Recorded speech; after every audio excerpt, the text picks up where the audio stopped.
இன்றைய தினால நம்ம பார்க்கக்கூடிய கேள்வி பார்த்தீங்கன்னு சொன்னா இந்தியா ஃபர்ஸ்ட் ஒலிம்பிக் கோல்ட் என்ற நூலினுடைய ஆசிரியர் யார்?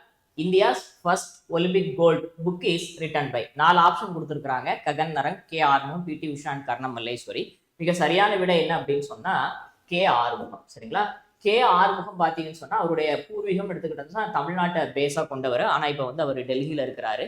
அவரு இந்தியாவை சார்ந்த ஒரு அற்புதமான ஹாக்கி குறித்த ஆய்வுகளை மேற்கொள்ளக்கூடிய ஒரு எழுத்தாளர் நம்ம எடுத்துக்கலாம். ஹாக்கி சம்பந்தமா நிறைய புத்தகங்கள் எழுதியிருக்கிறாரு. அவர் ரீசெண்டா எழுதியிருக்கிற புத்தகம் தான் இந்த புத்தகம். அதாவது 1928 நெதர்லாந்துல நடைபெற்ற ஆம்ஸ்டர்டாம் ஒலிம்பிக் போட்டிகள்ல இந்திய ஹாக்கி அணி முதல் முறையாக என்ன பண்ணுவாங்க அப்படின்னு சொன்னா தங்கம் வின் பண்ணுவாங்க.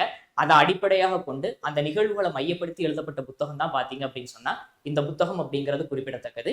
இப்போ உங்களுக்கான கேள்வி, 2028 ஒலிம்பிக் போட்டிகளை நடத்த இருக்கக்கூடிய நாடு எது? இதற்கான சரியான பதில கமெண்ட்ல பதிவிடுங்க. இது போன்ற மேலதிகமான தகவல்களை நீங்க தெரிந்து கொள்ள டாப் CA360 ஃபாலோ பண்ணுங்க, சப்ஸ்கிரைப் பண்ணுங்க. தேங்க்யூ.